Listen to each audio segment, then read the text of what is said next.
Oke, sebelumnya Assalamualaikum warahmatullahi wabarakatuh. Selamat pagi anak-anak semuanya. Kabar sehat semuanya kan? Oke. Tadi apakah sudah dipimpin doanya? Nah, begitu bagus. Nah, kalau kita mau memulai suatu pembelajaran atau suatu kegiatan itu kita lebih baik itu kita memulai dengan berdoa agar apa yang kita lakukan itu bisa dirahmati atau diberkahi oleh Tuhan Yang Maha Esa begitu, agar semua kegiatan kita, semua aktivitas kita itu diberi kemudahan oleh Tuhan Yang Maha Esa begitu ya. Nah, sebelumnya saya mau cek presensinya. Untuk yang tidak masuk ini ada 3 anak ya, ada Mas Amar, Mas Nova sama Mas Rizky. Nah, untuk Mas Amar dan Mas Rizky itu sakit ya. Kalau untuk Mas Nova ini izin untuk menjenguk saudaranya yang sakit. Oh begitu. Oke. Nah, pada saat masa-masa pancaroba seperti ini kan bulan Maret. Ini kan mau pancaroba, mau menuju ke kemarau. Nah, ini sangat rawan sekali sakit.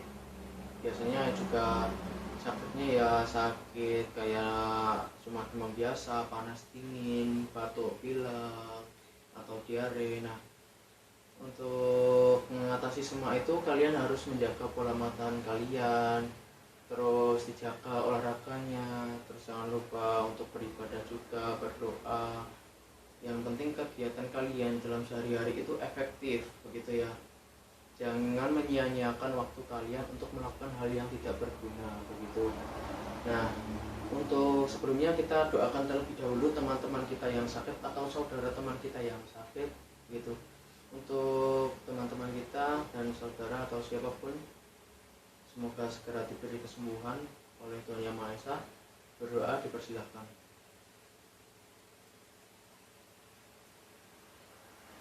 Selesai, cukup. Oke. Nah, sebelum kita masuk ke materinya, kita review terlebih dahulu. Pada 1 minggu yang lalu kan kita sudah mempelajari apa? Pengukuran begitu. Nah, apa yang tahu? Siapa yang tahu apa itu pengukuran? Pengertian pengukuran, ayo siapa yang tahu? Kan baru seminggu yang lalu, seharusnya masih ingat lah. Walaupun terlewatkan atau terlewatkan dengan pelajaran-pelajaran yang lainnya, seharusnya masih ingat dong. Ayo, siapa? Apa itu pengukuran? Atau pengukuran adalah, ayo siapa? Nah, siapa ayo? Atau saya tunjuk? Ya udah saya tunjuk aja ya. Oke, silahkan Mas Adi, silahkan. Mas Adi kan namanya? Ya, Mas Adi silahkan dijelaskan apa itu pengukuran.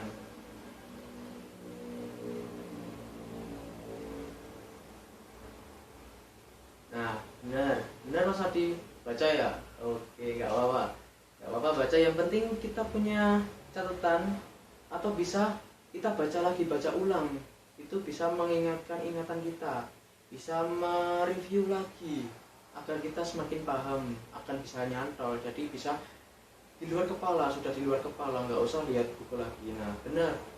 Pengukuran adalah membandingkan suatu benda dengan alat ukur pada satuan tertentu. Nah, gitu. Oke, selanjutnya kemarin kita kan setelah pengukuran kan ada yang namanya besaran. Besaran dibagi menjadi 2. Apa saja itu? Besaran, ya pokok, yang satunya besaran turunan, benar sekali. Besaran pokok dan besaran turunan. Nah, besaran pokok itu meliputi apa saja ya? Siapa yang tahu? Ya, panjang, terus apa lagi? Ya, massa, terus apa lagi? Suhu. Nah, terus ada lagi yang lain-lain, yaitu intensitas cahaya dan lain-lain. Terus kemudian untuk besaran turunan itu apa saja contohnya? Ya, ada kecepatan, percepatan, gaya, dan lain-lain begitu. Nah, untuk alat ukurnya, oke, alat ukur untuk kita fokus pada besaran pokok terlebih dahulu saja.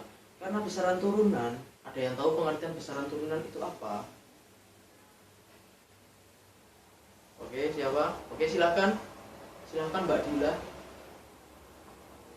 Nah, benar. Besaran turunan itu adalah turunan dari besaran pokoknya itu tersendiri. Jadi besaran turunan adalah gabungan-gabungan dari besaran pokok itu dijadikan besaran turunan berupa gaya, kecepatan, dan lain-lain gitu. Nah, kita fokus pada besaran pokok. Nah, alat pada pengukuran panjang itu ada apa saja? Coba dijelaskan. Oke? Ya, benar. Ada apa tadi? Ada mistar, terus ada mikrometer skru, ada jangka sorong, terus apa lagi? Ada meteran, boleh lah, boleh. Meteran boleh, tapi meteran kan biasanya untuk mengukur baju lah, untuk mengukur biasanya kan buat tukang-tukang bangunan itu ya, bangunan itu kan menggunakan meteran. Nah, begitu. Nah, selanjutnya untuk pagi hari ini kita akan mempelajari tentang alat ukur. Bagaimana cara menggunakan alat ukur dengan benar. Nah, begitu.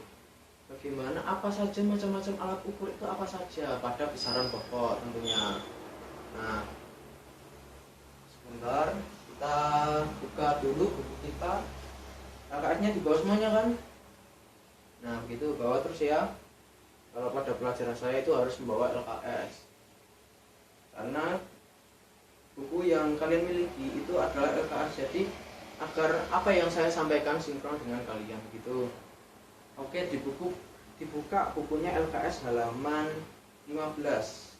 Nah, di situ kan ada tertera ini macam-macam alat ukur besaran pokok. Coba siapa yang mau baca? Coba dibaca. Siapa? Oh ya, silahkan Mas Dimas, silahkan dibaca. Besaran pokok itu apa? Mulai dari pengertian, kemudian contoh-contoh alat ukurnya itu apa saja. Terima kasih Mas Dimas atas telah dibacanya. Nah, saya review ulang lagi ya di sini. Ini ada tertulis mistar. Mistar ini digunakan untuk mengukur benda yang kurang dari 100 cm. Ada yang tahu 100 cm itu sama dengan berapa meter? Ayo. Ya, benar. 1 cm itu sama dengan 1 meter. Tuh. Kalau ada yang tahu 1 cm itu berapa milimeter? Ayo, siapa yang tahu? 1 cm itu sama dengan 10 mm begitu. Nah, alat ukur ini atau mistar ini digunakan untuk mengukur bidang datar yang biasanya seperti apa ya? Seperti buku bisa, seperti diskrip kalian yang berbentuk kotak itu bisa, tapi juga bisa untuk mengukur diameter juga bisa, tapi kurang sinkron saja. Itu ada alatnya sendiri untuk mengukur tersebut. Nah, selanjutnya ada jangka sorong. Jangka sorong memiliki tingkat ketelitian 0,1 mm. Itu kalian ada yang sudah tahu bentuknya jangka sorong itu seperti apa? Ada yang sudah tahu bentuknya jangka sorong itu seperti apa? Nah, Bapak membawa sebuah jangka sorong. Bentuknya jangka sorong itu seperti ini ya. Nah, jangka sorong ini berfungsi untuk mengukur apapun, bukan apapun sih, multifungsi lah. Seperti kita bisa mengukur diameter suatu benda, kedalaman suatu lubang, tapi dengan batas atau dengan batas skala tertentu yang tergambar atau terpapar pada jangka sorong ini. Yang Bapak bawa ini adalah jangka sorong dengan skala 20 cm gitu.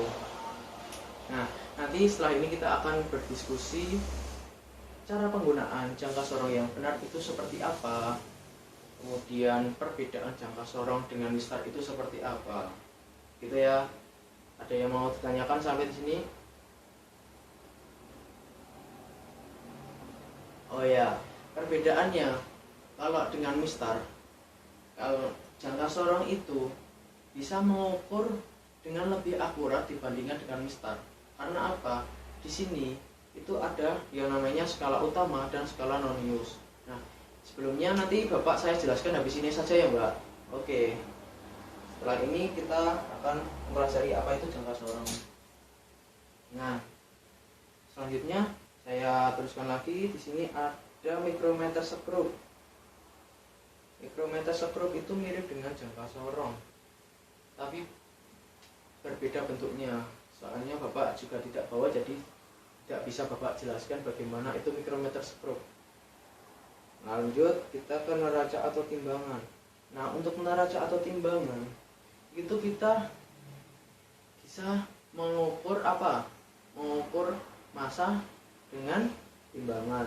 Nah, timbangan itu memiliki berbagai macam jenis, seperti timbangan badan, ada timbangan emas, ada timbangan, biasanya kalau di pasar itu namanya timbangan pasar ya, bener ya? Oke, begitu. Jadi untuk timbangan-timbangan itu memiliki fungsi yang sama, yakni untuk mengukur massa suatu benda atau berat benda, tapi dengan objek yang berbeda-beda.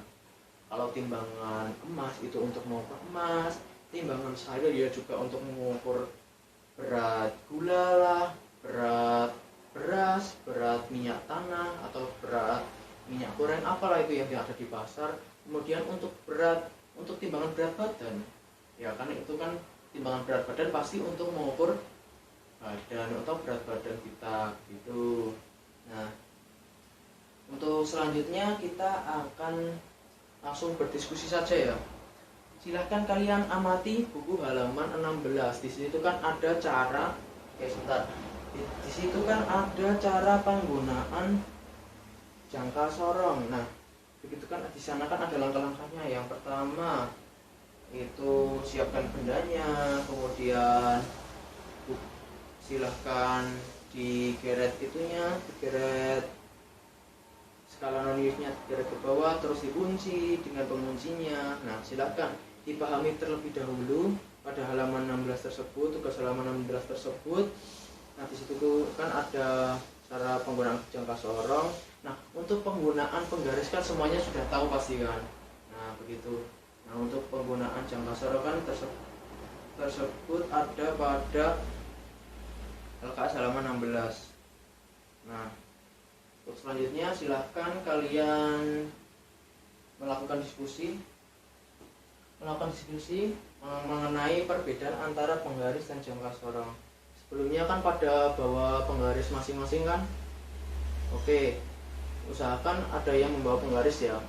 Nanti di sini Bapak bawa 5 jangka sorong. Jadi bisa kalian berkelompok menjadi beberapa kelompok untuk mendiskusikan perbedaan pengukuran menggunakan penggaris dan jangka sorong itu bedanya seperti apa, begitu ya.